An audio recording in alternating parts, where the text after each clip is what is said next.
Hello, welcome to Stageworthy. I'm Phil Rickaby, the host and producer of this podcast. Stageworthy is Canada's theatre podcast, and on this podcast, I talk to people who make theatre in Canada, from actors to playwrights to directors to stage managers, producers. If they're making theatre in Canada, I'm talking to them. Some of the people I talk to are household names, and the rest are people I think you should really get to know. Make sure that you stay tuned to the end of the episode because I'm going to talk about next week's guest. But for today, my guest this week is Alexis Eastman. Alexis is a writer and creative producer based in Toronto, and I had a fascinating time talking to Alexis, learning about what a creative producer is and does. And I hope you enjoyed this conversation as much as I did. Here's my conversation with Alexis Eastman.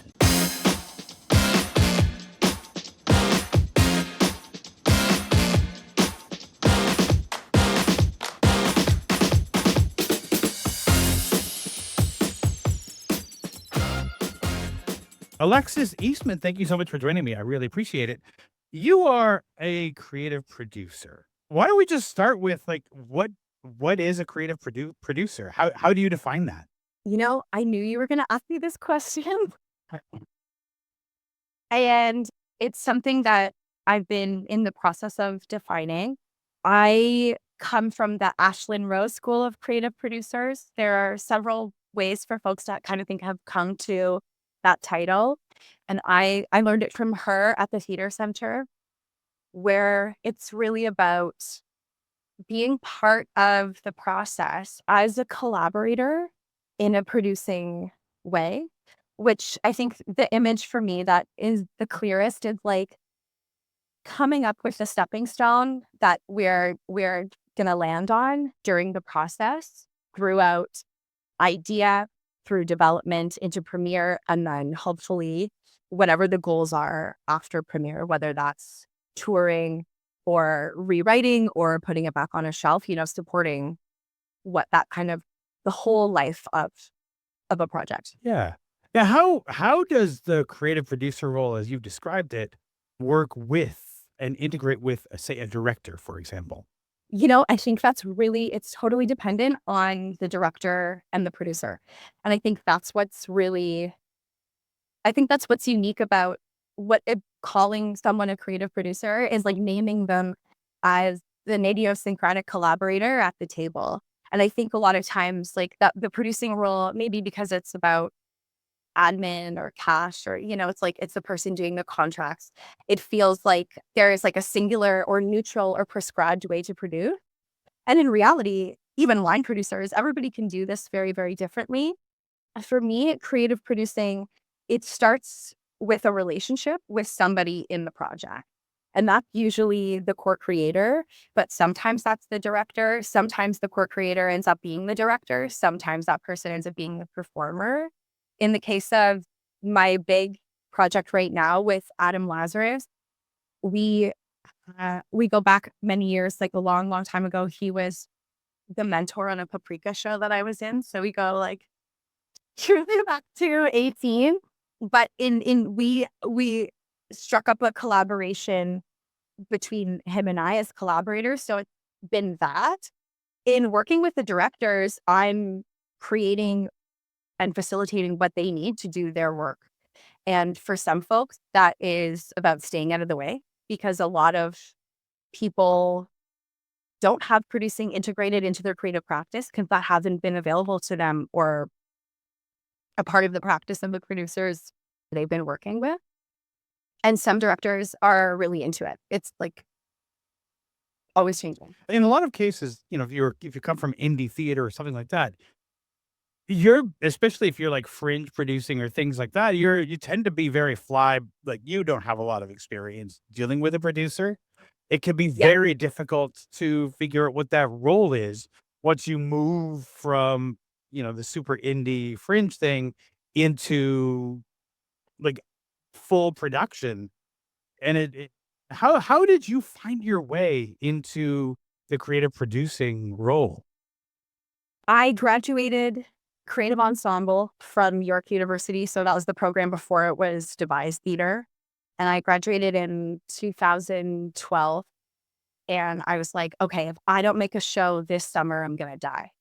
Like I just had this feeling like that I had to keep swimming. I had to keep moving like a fish gills the image.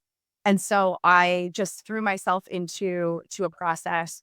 And I, at that point, had been learning mostly with Alison McMacken, with our teacher for those past 2 years, our prof, who like just took us through just an incredibly rigorous learning around how to be rigorous with your own impulses and process. So I came out of school and I found some friends and I was like, okay, guys, we're making a show. And it was the first year that Fringe was doing site specific spots. And so I was like, great, this is like a way that I can get a spot that isn't the lottery. And so I was reading a book at the time by a doctor called The Three Christs of Ypsilanti. And he was doing an experiment about what would happen if you took three mental patients who all believed that they were Jesus Christ and you had them meet every day, all the time. What happens to their psyches?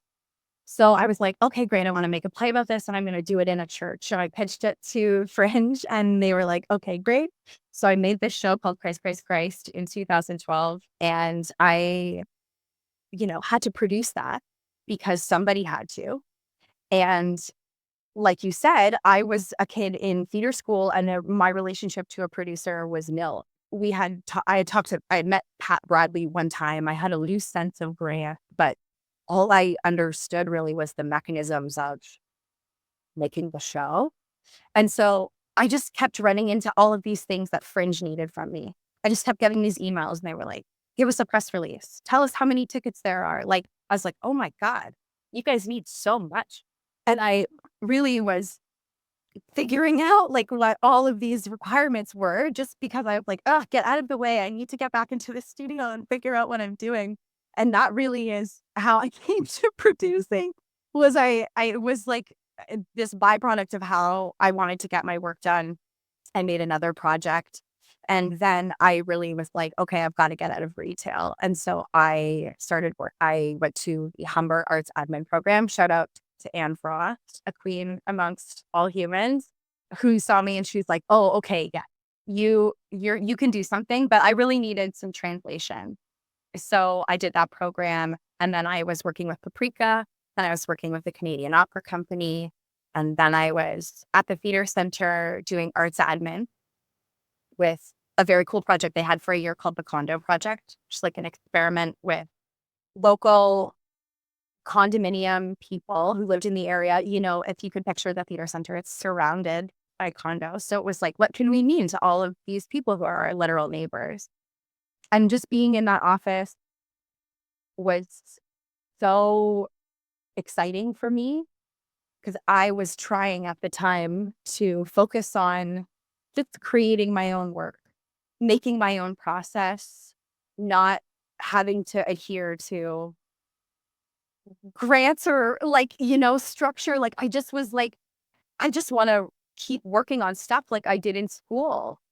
And when I found the theater center and the residency program and how they support artists on the long-term process, on cultivating a practice beyond just one show, we just aligned so quickly that I just was like, I quickly started taking on tasks with Ashlyn. And then when she became the artistic director, she brought me on as producer. And then that was really when, it was formalized in 2018.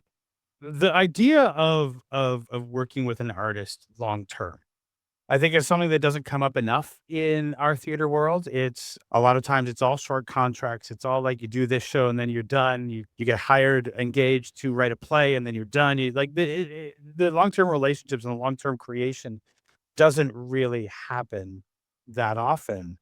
In terms of your experience, both being supported by and supporting as a creative producer, what's the importance of long term creation, long term support? Two things come to mind immediately. In theater school, I remember Peter McKinnon, who's like quite a figure of York University. Shout out to the York Mafia. He said this thing in one of our classes about a project, and he's like, "Oh, everybody's got a black and white idea." meaning like an idea where your stage design was, oh, half the stage is black, half the stage is white, or like, somebody's all in white, but their hair is black. He's like, everybody has that black and white idea. And it was just like so obvious to him. And so that really, and then Shirley Jackson has this quote about how every author's first book is about their parents. And then after that, they write a novel. And so I think like really, it's like any long-term relationship. Like the first arc is a great thing. Falling in love is a beautiful story. The story about your parents is worth telling. All of these, like the beginning is great, but there is so much left to discover. And there's like depth and rigor that is only truly available in with the added element of time. When you were first being supported for the long-term creation, what kind of things surprised you about that process? I think that the kind of like consistency of the shape of it for most artists who I collaborate with. I think like I really there is like and then after I was pregnant and gave birth, like it really became very clear to me there's like a gestational process that all artists go through. And there are these like hallmark moments and conversations and like spiritual dark nights of the soul, however that manifests for that person. There's actually like I see like quite a pattern and like a real consistent shape of the process of creativity and the process of being an artist. So I find that very comforting. That makes me feel like, like I don't know, I've always had this lost calling of being a nun. There's like a priest feeling there, of just seeing these hallmarks in the passage of time. And the other thing that I think is all artists know and none of us know how to say is like you have to be able to do nothing for a while. You have to rot. You have to have fallow years or things that feel unproductive. They're actually not, right? That's when you're living your life. That's when you're clearing your RAM. That's when you're experiencing things, gaining lenses, reading bad books. Like that's giving you grist for the mill. That's what my dad would say, you know? Yeah, it's so weird how we sometimes, like, punish ourselves for not, like, actively being creative. Like, you'll feel bad, like, I'll finish a day, the day job, and then in the evening, the day job was this, so I don't really feel like I can do much, and I don't, and then I like, at the end, right before bed, I'm like, "I didn't do anything. I didn't do anything productive," and it's like, Yeah. sometimes you need the recharge. Yeah. You really do. And for me, like there's an image of a video game health bar. And we all know this, right? You have your main character health, or maybe you don't. You've got this nice main character health, then you've got a shield on top of that. Then maybe you've got a special power today. It's like multiple things that are in play. And I think that for artists, you need to keep your pilot light on and you need your embers lit of that fire of your creativity. And that's like a constant tending that artists need to do. And you will feel unproductive if you go through a whole day and you don't take a moment, I think, to like stoke those flames, water that plant, whatever the image is that strikes for your creative like process. But it really is like it's an active thing to tend to your capability then to be able to pull on your creative self. Yeah, yeah, for sure. I mean, everybody needs a break sometimes. Everybody needs like a day because if you have the day job or you have the thing, you can't quite get to the creativity, but you do have to like do it relatively regularly. I remember I went several years of not writing, for example, and that was just because the day job, was like one of those soul killing day jobs. And I would go home and it was like an hour on the subway each way. And, you get home and you're just like, I can't bring myself to do anything. And then one day you realize that you haven't done the work in 3 years. You can almost feel yourself like, I don't know, do I know how to do this anymore? How can I Yeah. force myself into a spot where I can do this? It can be like Yeah. really, because I think sometimes that's where people just give up I sometimes, think right? I think so, because also your identity is really caught up in that. So you're like, well, then who am I if I'm not writing? But I think to my point of tending the plant is like sometimes have you seen that series of tweets? It's like binging this TV show is writing today, or like Yes. going for a walk in the park is writing today. And I think that there is like an internal rigor with yourself to say like, okay, I have to acknowledge that I'm in a soul sucking, like sustaining job right now. So I have to keep the fucking light on because you have to love yourself and acknowledge that those circumstances aren't real. You can't pretend that that's not happening and just expect yourself to be good regardless. I think it's like meeting yourself where you actually are at. So sometimes that means that not writing is the best you can do. And like you talk about forcing yourself to the page, I'm really like, actually, what do you need so that it doesn't feel like forcing? What Yeah. do you need so that you're excited to get to the page? These days, we have so many things to distract us. We have the phone, we have various screens, we have video games, we have podcasts, we have so many things. And one of the things that we are really missing is boredom, because creativity sometimes needs boredom in order to be the, if we're going with metaphors, to be the soil in which we plant our creativity. Boredom is the soil. Oh my God, I'm taking that from now on. That's really good. That's really good. But we need Yeah, it, right? We need you to have really like do. those moments of like, I don't know what I'm doing. And sometimes, you gotta put your phone on airplane mode and put it across the room and like hide it so it's not a distraction and just do the thing. Yeah, truly, which is to also kind of like meet yourself. To take it back to Alison McMacken, God love her, you've got to be able to connect to your impulses to be able to write, to know like to move the pen in a direction, to take yourself into the studio. And and and I also think like there's fear. Fear builds up when you are far away from something. And I sometimes use that word, and I was chatting with someone at a panel and she was like, very big word, fear. And I was like, I mean, isn't that what it is? We get afraid. I mean, it is a big word, but like it's one of the biggest words, but we all have it.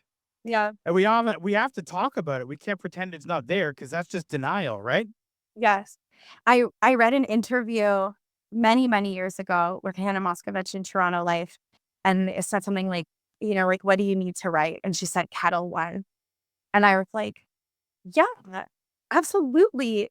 And so I had this like summer where I was like, okay, I'll have like two fingers of ice cold neat vodka, and then I'll sit down to the page. And it really like it helped me kind of get over that fear bridge that can happen. And I think like I've had this lifelong practice of engaging with that fear as the creative person myself. And that's like really what being a creative producer, like truly when it comes down to for me in my version of it, is like a lot of emotional support through the process of gestating an idea, through the fear of all those different phases, through the moment where you're like, there's always a moment where you like, I get the call and I'm like, oh, this is when they want to fucking quit. Like, and like, fair. Like, it's like good to entertain that every once in a while. I don't think that's a bad thing to talk about. I remember years ago, like working with my good friend Richard Bone on a project, and we'd gone to theater school together. We were working on a project, and we'd worked on a bunch of projects. And then one day we were all like, I think this sucks. I think this is terrible. And then he said, we said that with the last project too, and it turned out pretty good. Yeah. And it's like every project, it doesn't matter where you are, and almost every project hits a moment where everybody questions it. Is this bad? Yeah. Is this, or if it's a comedy, is this even funny anymore? Like, Yes. and you just have to keep pushing through, because once you get past that, you actually love it more. But like you said, there's that moment where you're like, this might suck, and I think maybe we should toss it. Yeah. And I think kind of threatening it. is what makes you recognize its value. You're like, yeah, I hate this show. I want to quit. You get in the Uber and then you're like, oh, but there's that like really funny part. And like, that does really hit. And like, oh, maybe actually I could think about this in a different way. Like we're so afraid of failure that we won't even pose the question of what if like a piece of something doesn't work. Yeah. And then we lose the chance of becoming, really excellent. Yeah. Because it's those moments where you question it, where you're like really just sort of like pulling off what doesn't work. Yes. Yes, exactly. It's like it's a shedding, and shedding is excruciating.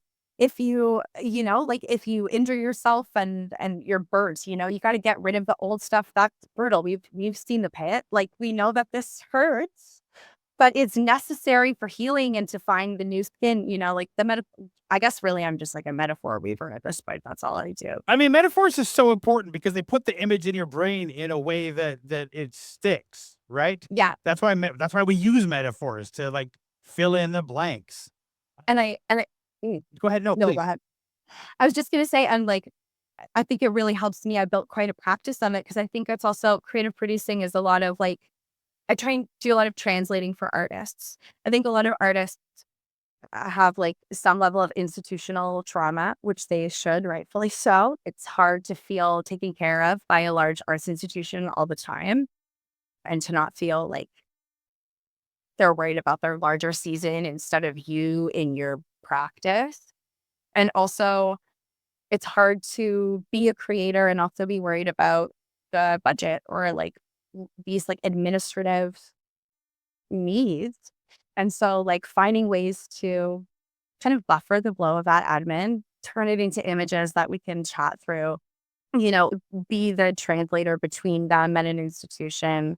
I really like to kind of create a bubble around that as much as possible. I guess metaphors are.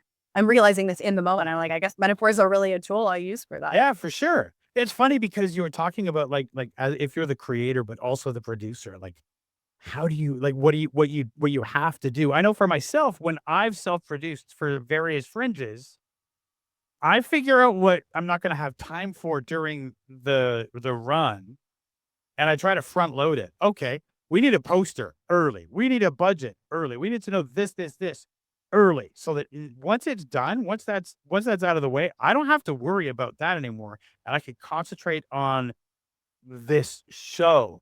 But that's something I think you only learn by like doing like that moment where you were like in the fringe and they're like, we need this, you know, and you're just like, I just want to work on the show. But Yeah. they're teaching you all of the things that you need to have as a producer. Yes, and that's what I say to young people I talk to all the time. I'm like, just make your own project one time and then you're a producer, then you've done it. And I think front loading it is honestly like it's the way to go. And when I'm my best producer, I'm making the poster early too. But I think like a creative producer is there for the inevitable moment in the late rehearsal where you're like, we hate this whole set. We have to flip it upside down and we need a new light. And we have $300. And that's when you have somebody who's been in the creative conversations with you the whole time and was like, actually, I thought we were maybe going to do this. I've squirreled away $750 here, or okay, I see what you want to do. Let's strategize so that you're able to also make a decision that serves the art when you question it. And that's like that's another reason why we're afraid to ask those questions is like, well, has this decision already been made to the point where we can't go back? Is there even a point to ask it? We kind of retain this. It's really good to have somebody who can answer that question because otherwise, like the director, the actors, and some of the people in the room will just kind of be stranded, like Yeah. stuck. Like, how do I answer this question? You have I call it like a hinge. Like you just need something to start making a decision based off of. And it's so easy for a producer to just be like, oh, that costs $3,000 or like that'll take 2 days or just we have capacity for X. And I also think like limitations are the pathway to genius. So it's like once you get a couple of those perimeters clear, creatives creators can go back to work. They can do what they do. They can solve problems. Yeah. Now, you mentioned that you've worked with Adam Lazarus a couple of times. You worked with him at Paprika, you worked with him Oh, on his show Daughter, and you're working with him on Versus. I know I remember, I think the first time that I became aware of Daughter was many years ago. I was working with Keystone Theater, and we were presenting something at the Toronto Festival of Clowns. And I think yeah. he was presenting like this very early production of Daughter. I don't even think it was full length yet. And he's been like that show has now traveled. I think there's a production in London, I think, either Yeah. coming up or has happened. It just happened. Yeah. And that Very cool. when did you like you worked with him, he was your mentor at Paprika, but how did you come on board for Daughter? Yeah. So I was at the theater center in 2017, 2018. So right with the big first Toronto run. And I was still the administrator in the office at that time working on that condo project. And Ashlyn was like, oh, this is our new administrator. And we were like, oh, I think we know each other. And ha ha ha. And then he was working in the incubator and he came into the office and he was like, I just need a couple people to just like be in the space while I do a run. And I had started in within a month of starting there. So I actually was not familiar with the show at all. And I watched it with just myself and Liza Paul and a couple of the designers in the incubator. And he just did the whole show like right there. And I awfully went through the experience that one does when they see Daughter. I was like, oh my God, I love my dad. I hate my dad. Every man is good. Every man is bad. I'm bad. I'm the problem. Like, you just, you rip yourself apart. And I was like, oh, I'm so game. And I think that not being intimidated by that was a big part of the beginning of our collaboration. It's like, it's a challenging, it's a challenging piece. And so there was some collaboration on making a TV pitch for this at one point, and we were just like kind of riffing on this and realizing that we had a really shared language, which was horror movie and TV. And so we really kind of like struck up this bizarre friendship over horror movies in making all of these weird side projects around Daughter. And so when I was on maternity leave in 2022, I was like, listen, let me know if you need any help with some grants. And he was like, listen, I'm trying to make this show. And so that's how we got started working on Versus through Daughter. Well, let's talk about Versus. What can you tell me about Versus? Versus is phenomenal. I'm so excited about this show. It's like it's so special. It's We had a workshop run in SummerWorks in August of last year. And was it last year or 2023? Time is such a tricksy thing. Time has changed since the pandemic. Yeah. My perception of time is completely altered.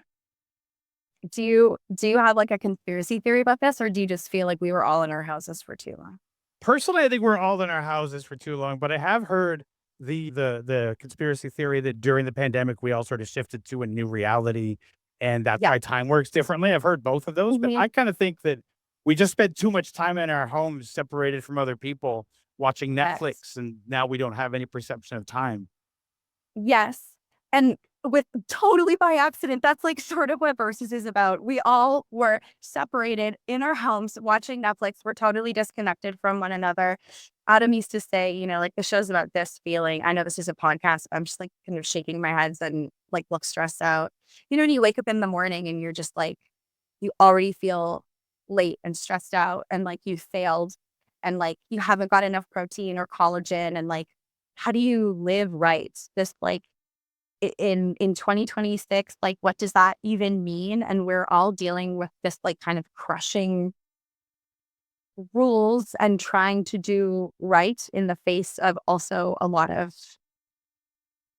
really like bleak and devastating reality. And so the story follows a guy who wakes up, it's his birthday. He really doesn't want to go to his birthday party.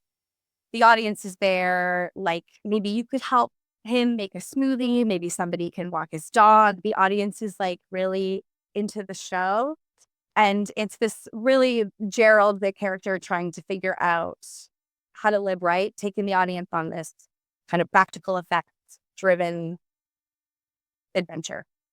It sort of sounds like one of those, like, it's pandemic adjacent almost, but not like I think the thing that we were all afraid of when the pandemic was happening is that there would be a slew of like, here's me, it's the pandemic, and this is my play about how I spent the Yeah. pandemic. And we would all be like, yes, I know. We all did that. But this is like almost Groundhog Day-ish, I think. Mhm. It's giving me Groundhog Day. That's a great vibe for it. Yes, absolutely. Like the Adam said this thing today. He's like, we have to imagine Sisyphus is enjoying himself. And we're all sort of in our own Groundhog Days, our own Sisyphean challenges. And how do we connect with one another? Mm. And so the real experience of verses is to be in a room with other people in the kind of experience that could only happen in live performance when other people are there, and to feel alive again. And so, you're going to go on this wild journey with Gerald and land out of, land in a really like special connected place. It's going to be a party, and we're building it for 7 weeks with designers and collaborators at the theater center with support from the NAC's Creation Fund. It's like it's really a very, very special project. The fun thing about producing and doing this kind of show is I think that as this show is being created, you're making something completely new and you have 7 weeks to do it. And what a gift that is in the theater world to have 7 weeks to work on a show. That's so rare. For you as the creative producer, what does that kind of time frame give to a show that a regular rehearsal process of like 2 to 3 weeks doesn't? It's a funny question because I have accidentally not really worked on a show that hasn't had sort of like an insane timeline, you know? I've been like 5 of a 9-year process, or like 3 of a 7-year process. I really have been incredibly, incredibly privileged in that way. And it's only recently that I'm actually working on shows that are in a much more like typical, like 4 to 6 week kind of turnaround. I think it's really the opportunity for failure. And I think the question of what the element of time brings, what comes after you write the first novel, there is so much to learn once you make a mistake. Like, I'm sure you and I will end this conversation and then I will come up with like 10 super cool things to say about the show in like such a smart way. And I'll have like such a great answer for creative producer, because you've got to try stuff out and see if it works.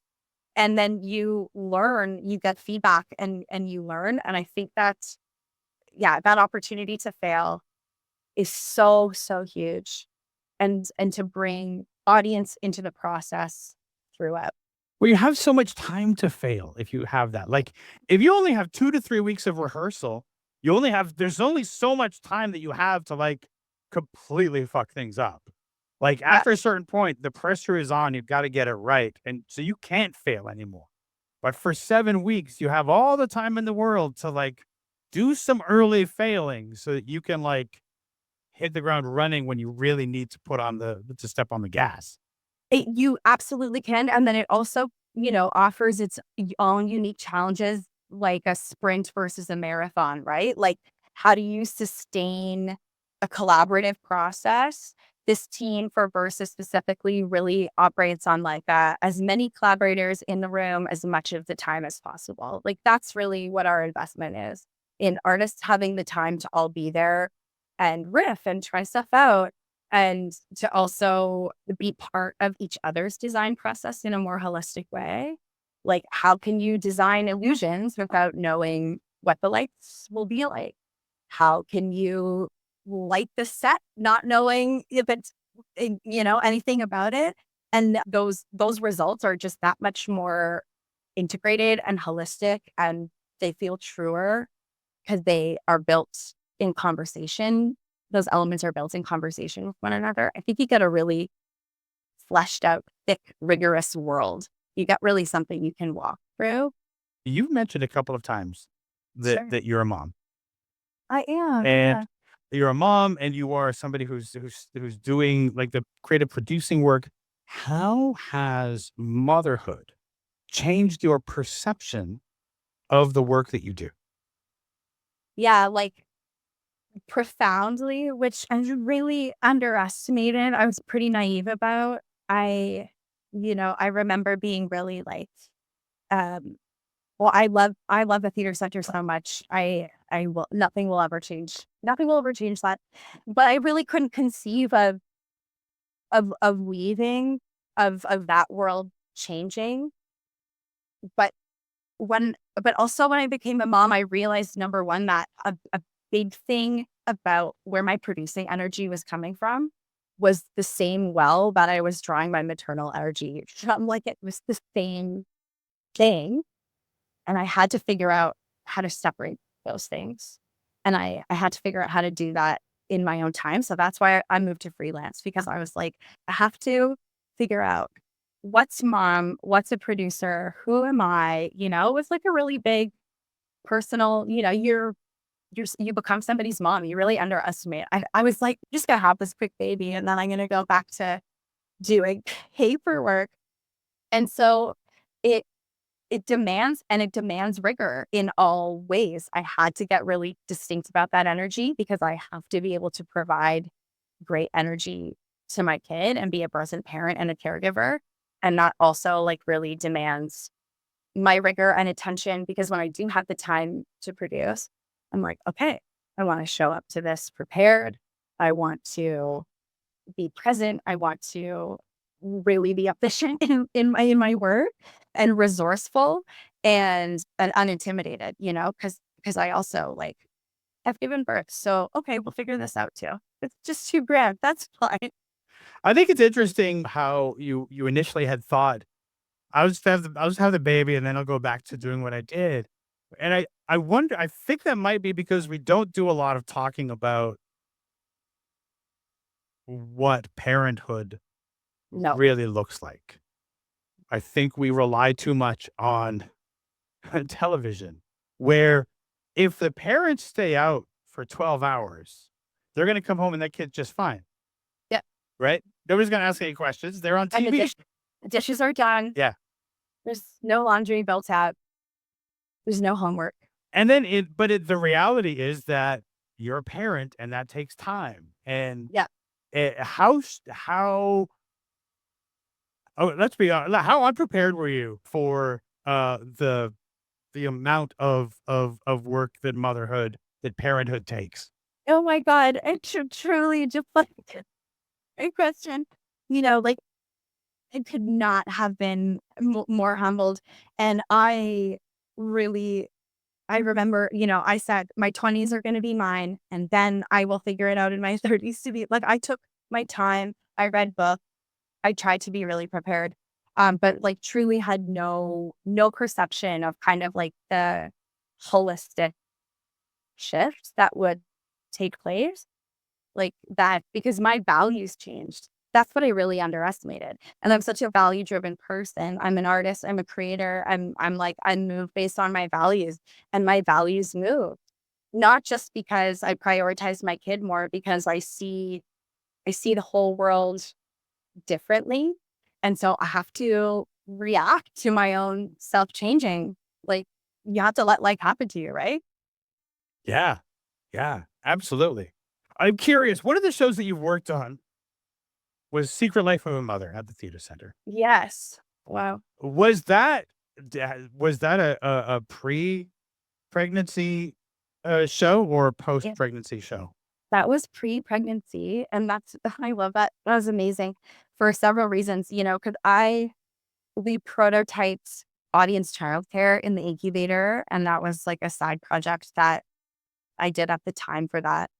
And I had no idea the true value of that.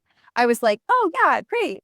Childcare. Like that makes sense. They're moms. You know what I mean? Like I had such this surface perception of her. Whereas now I'm like, without this, key audience would not be able to see this show. Like it is like a, a 10-to-1 impact. It's such an impactful thing. It's more than butts in seats. It's truly connecting with your audience and and meeting them and offering them something tangible for their experience, which then we see the show.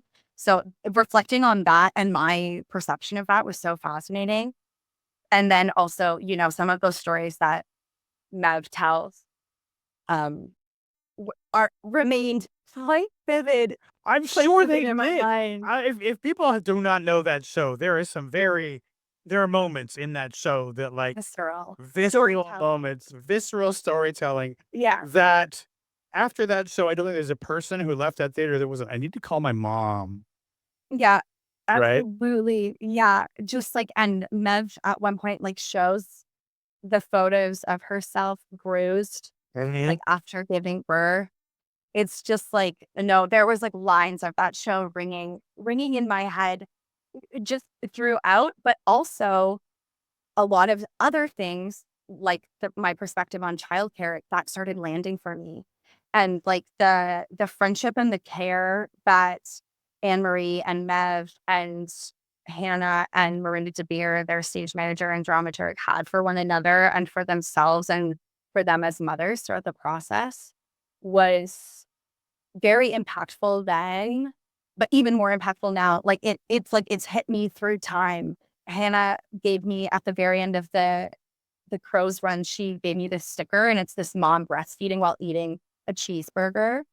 And I didn't know how badass that was, like just until I was doing it one time and I was like, oh my God, like I get it. This is it. And You can't no, know how badass that is until like that's yeah. your life, right? And it was so hard for me to find moms in the arts who were staying working in the arts and like figuring out how they struck that balance. So when I was in a room and Lisa Marie Di Liberto from Theater Direct, who started Balancing Act, was in the room, I just like chased her down and I was like, hey, can you tell me how to be a caregiver in the arts, because that's what Balancing Act is all about.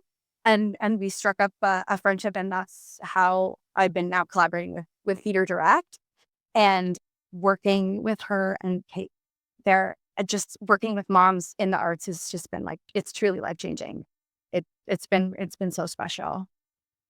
The people in the industry often talk about the theater community, even though Mm. the theater community is many different siloed communities. But I would imagine that as a mother who's working in the arts, you need a very particular kind of community. You need other Mhm. people who are also mothers working in the arts in a way that I think other communities don't quite need the same thing. You need people who've had that experience. Aside from like chasing people down, how do you build that? It's been chasing people down. It's been like really pushing myself personally to like brave talking to, like being like, hey, I'm a mom. Are you a mom? You seem like a mom. How are you doing it? Like really just because we don't talk about it. And and I think like professionally, I think most people in most sectors have to perform this kind of like non-parenthood in their job. And I think in the art, there's like a lot of complex layers on that for people. And I think it feels very, very new to me, like the visibility of children and parenthood in even like just amongst my collaborators. And I don't know if that's just because now I'm a parent and I see it, or if it really is actually because we're starting to be a little bit more open about that. Mm, could be both. You sort of mentioned about how you had to fight your own struggle about like chasing somebody down or like talking to somebody about, are you a mother? That sort of thing. Those Yeah. kinds of conversations are like my nightmare. Like walk up to somebody and like ask them a question. If I don't know them really well, the introvert in me, my skin crawls at that. Are you an introvert or an extrovert or somewhere in between? That's a great question. If you ask my mother, she's an extrovert. I know she is. I don't know because I do need quite a bit of alone time, and you know what, that shit really terrifies me too. It really really scares me. I think to go back to my point about fear, like 98% of this stuff scares me.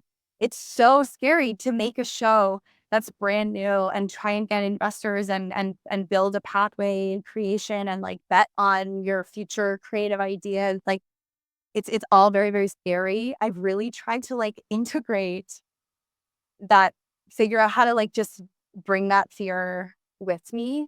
And I always kind of like I laugh when folks say that, like, because I'm like, "Oh my god, me too." Like, if you could see the ticker tape in my head while I am talking to that person, like, it would be very maybe a little bit different, and that's not to say I'm disingenuous, it's just to say, like, that stuff is so scary, it's very real. Yeah. Yeah, I remember the last time I did a Fringe Festival, which was 2019, and we were still doing, like, flyering lines, which is something that doesn't really happen anymore, and I'm really Yeah. thankful because every time I had to fly over a line, I would be around the corner, like, breathing into a paper bag before I would go do it. It's like my nightmare, it's like the worst Yeah. possible thing, and of course, as a person who's done Fringe, you've had to do something like that as well. Oh, absolutely. I did that. I remember I helped out the outside the march when they were doing Tomorrow Love. I was doing some like associate producing for them, and they were like, "Okay, great, let's sell some program ads, with like local businesses." And I'm just trying to get my foot in the door, right? I'm just a producer trying to make her way in this Mary Tyler Moore sort of moment. So I was like, "Yeah, sure, absolutely." And I was just like, oh god, dry heaving in the alley beside the place, and then, like, it's so scary. You feel like a loser, theater's cool, but you don't know how to explain that to the person working behind the counter at the print shop. As you're describing, like, just, like, having to do that, my skin is crawling. It's just like, "No, no." Yeah, I think producers have to, like, you gotta be able to be brave. A collaborator sent in an email to me, they're like, "Oh, sorry if I made you do something tedious in a spreadsheet." And I was like, listen, if I was afraid of tedious spreadsheets, I wouldn't be long gone. Like, there's like certain things, like some jobs you need steel-toed shoes. I've gotta I've gotta talk to strangers all the fucking time. In the time that we have left, I would really love Oh, to yeah. learn more about you as an artist and how you came into theater. What was your gateway? How did you first become interested in theater? I mean, I'm like a truly when I was 4, I was in a play and I never stopped. Like I'm absolutely one of those. And so what's been actually really surreal for me is after I made a second show after that first Fringe show. It was called Man's Son. It was like this tiny thing about a cult family. We did it like just in the collective studio up on Lansdowne for a couple nights, many, many years ago now. I was like trying so hard to write my third play. And I didn't want to devise it because after devising 2 shows, I was like, I want to be in charge of what people are saying. I don't want to take everybody's ideas. I want just my idea. And I couldn't write the dialogue to save it was like, I'm mad. This angers me. Like it was just so stilted. I know I have great ideas that I just couldn't. So I was like, okay, trying to come at this from another way. This was my summer of 2 fingers of ice cold kettle one to break the ice. And so I was like, okay, I'm gonna write like a movie treatment of the play and I'll describe it to myself. And then I'll start to like pull stuff out of there. And then I wrote a novel. And so I think actually what I have personally figured out is I am not a theater creator. I think I'm personally my practice is a novelist. I'm trying to so I've completed one, I'm working on another one. it comes out so clear and easy, feels so much easier than that dialogue. Then like it's everything about directing and devising that I loved. It's yeah, so that's been my like that's been my failure. My when I asked the question, fuck, am I even a playwright? The answer was no. It is fascinating to me because, as a writer, I've always wanted to write a novel. Yeah. But most of my ideas, they come to me, I'm like, yeah, that's a play. And Wow. so I write the play. Yeah. There's very few that are like, that's a novel. Because somehow I've developed a brain that thinks in terms of theater. Yeah. And so whenever I have an idea, that's usually where they go. And, but, every writer finds their own way. Yeah. Right? Every writer finds the thing that they are doing. And so you've gone from devised theater Mhm. and found that writing, like novel writing, is the way to go. Did you find that writing dialogue in a novel is easier for you than writing dialogue in a play? Yeah. It just comes out differently. And also I'm like certainly in some like they call it new weird literary would be the genre. So like I also like enjoy a lot of flexibility where I felt really like trapped by the boundaries of like script dialogue and performance as a playwright. When you're devising in the room, it's so different, but to write it and then offer it to a director and a room that you're not in, it's such a different thing to write that kind of text. I I admire playwrights so much. They're so much braver than me. They leave so much to the room. It's stunning. It's such a fascinating thing to do, though, like to be like, this is what I think.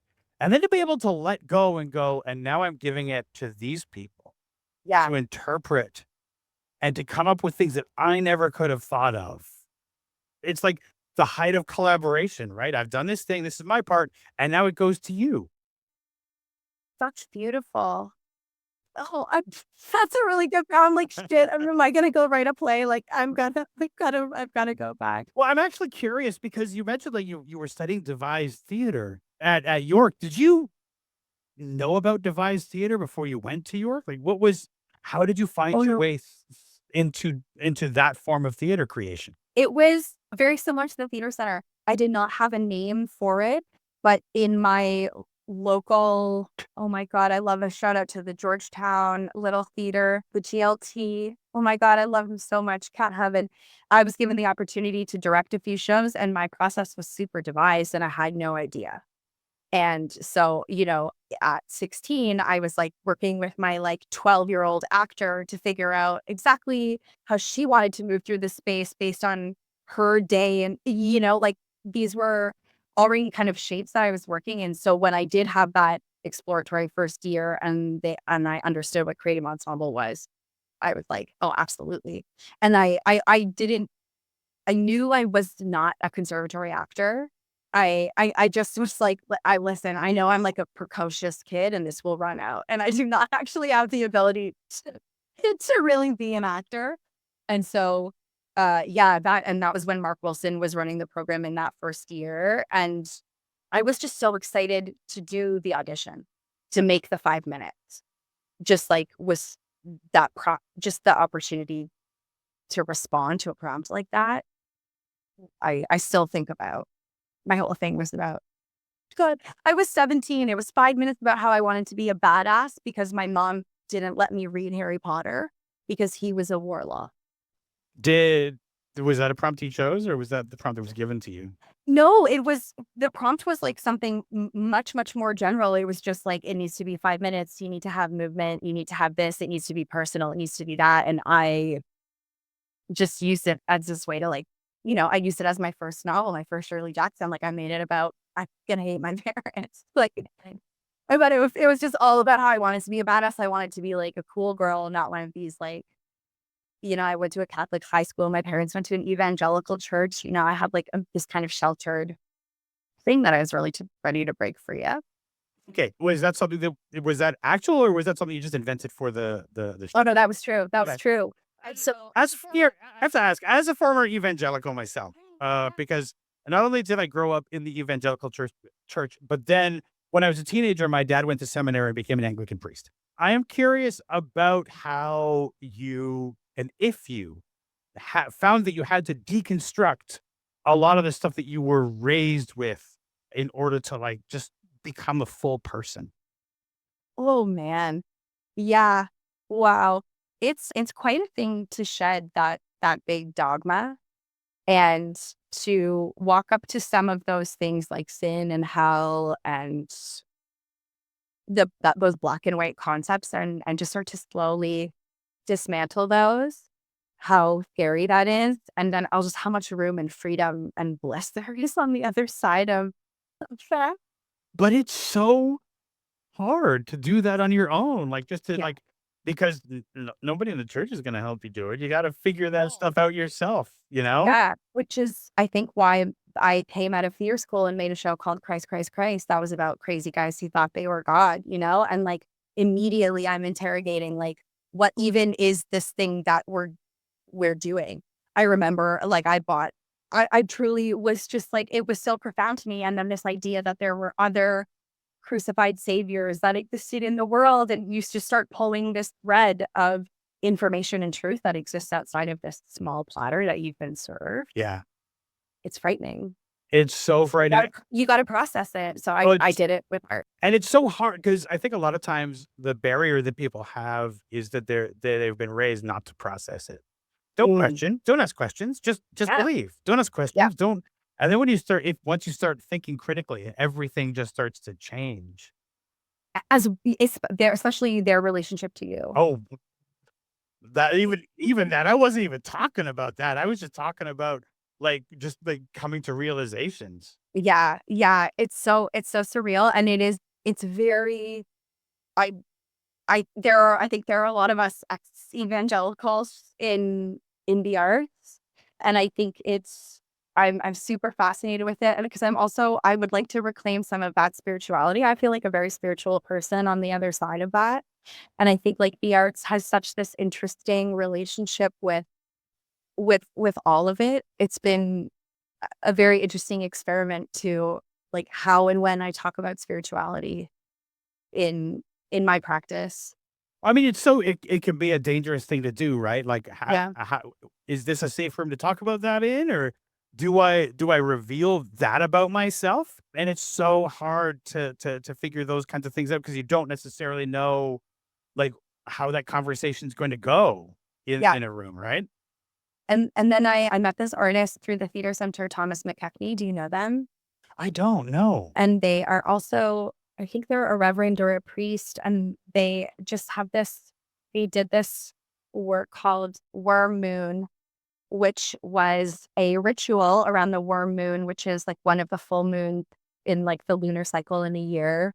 And it was on Zoom during COVID. And the ritual was to honor the worm moon. And during that ritual, you also built a vermicomposter, which is like a worm compost in your own home. And they walked you through the process of building that.